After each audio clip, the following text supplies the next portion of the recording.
في أمريكا وكوريا الجنوبية يتم توجيه الأطفال منذ نعومة أظافرهم. ولي والناس تيوجهوا ولادهم من تحضيري وحنا تلي الساعه باش كنوجهوهم. لا صاحبي، حنا راه من الكوليج اصاحبي تيبدا التوجيه.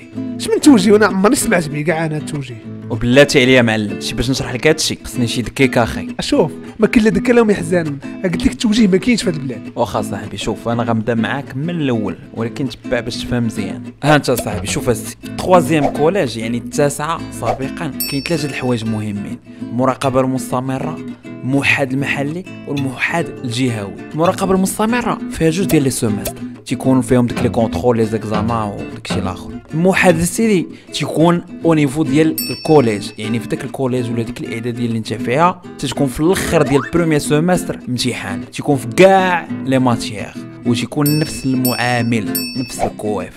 ارانا الموحد الجهوي تيكون في الاخر العام، يعني في 6 شهور الثانيه ديال العام تيكون في المواد ديال العربيه، فرونسي، الماط، الفيزيك، الاس في تي، التربيه الاسلاميه، الاجتماعيات. الكوافيسيون تيكون بصفه عامه العربيه والفرونسي والماط مضروب في 3. النجاح الاوتوماتيكي هو تجيب 10 على 20 في المعدل العام، سينو الكونساي. السقوط الاوتوماتيكي هو جوج الحاجات، يا اما تجيب جوج زيرويات في الجهوي يعني في جوج المواد ديال الجهوي، واما تجيب زيرو في نفس الماده في المحلي وفي الجهوي. ايوا سيدي تتشد هادشي كامل وتدير به المعدل العام باش تعرف واش غتنجح ولا لا. المعاملات ديال هاد الامتحانات هما الجهوي مضروب في 4، المحلي مضروب في 3، والسنوي تيكون مضروب في 3. السنوي هو المراقبه المستمره. في الحاله العاديه ما يمكنش تفوت 4 سنين في الكوليج غير اللي كان عندك حاله خاصه جدا. من بعد التاسعه يعني من بعد 3 سنين ديال الكوليج تتختار يا اما التربيه البدنيه يا اما الجذع المشترك ويا اما التكوين المهني. انواع ديال الجذع المشترك يا اما التعليم الاصيل اللي المواد ديالو بصفه عامه تكون العربيه، الفقه، الاصول الدين، التفسير والحديث الى اخره. والافاق اللي غادي تخدم من بعد الا درتي التعليم الاصيل هما التدريس والمحاماه والاعلام والمسرح والثقافه. اولا النوع الثاني ديال الجذع المشترك هو ادب وعلوم انسانيه اللي تكون المواد اللي غالبين فيه هما العربيه، فرونسي، اجتماعيات، اداب، الفن بصفه عامه.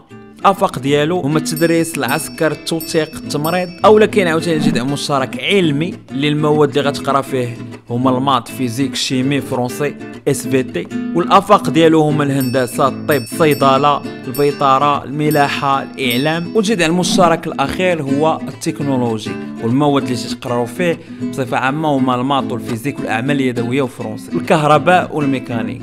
والافاق ديالو هما هندسه الكهربائيه والالكترونيه والميكانيكيه والصيانه بصفه عامه الى اخره. بالنسبه للادوكاسيون فيزيك يا اما تختار جذع مشترك ادب وعلوم انسانيه تخصص تربيه بدنيه، واما جذع مشترك علمي تخصص تربيه بدنيه.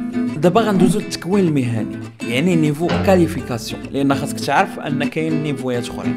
كاين تكنيسيان اللي تدخل له من الليسي وكاين تكنيسيان سبيسياليزي. دابا الا دخلتي من التاسعه تدخل للتكوين المهني نيفو كاليفيكاسيون.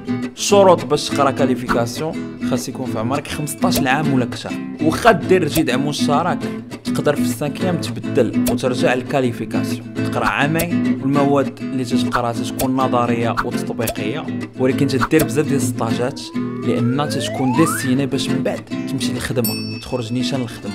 والناس اللي متفوقين في نيفو كاليفيكاسيون خداو الدبلوم ديالهم عندهم امكانيه باش يدخلوا نيفو ديال تقني يعني التكنيسيان. الحصول هذا ما كاين في التاسعه، ولكن كيفاش تختار؟ لان الله يحسن العوان الدري تيكون صغير وتيجيبوا له بطاقه وتيقولوا له عمر واختار. اول نصيحه ما تتبعش الناس، ماشي حيت الناس داروا شي اختيار غدير بحالهم. ثاني نصيحه ما تسوقش الهضره ديالهم، صحابك راه ما تيعرفوش حتى هما بحالك بحالهم. ثالث نصيحه تشاور مع الناس اللي وصلوا واللي دازوا من ديك الطريق. ورابع نصيحه سول راسك هاد الاسئله: المواد اللي غنقرا الا اختاريت هاد الاختيار واش نقد عليهم؟ شنو المؤهلات ديالي انا؟ وشنو الافاق اللي كاينين مور هاد الاختيارات؟ واش يصلحوا لي؟ والسؤال المهم هو الا ما صدقش هاد الاختيار شنو ندير؟ وانا مالي كتقول هادشي؟ واش ديال الكاتريام ما كنشوفش حياتي قداش؟ وصاحبي انا غير تنقول لك وصافي. وفي الليست حتى هي نفس القصه.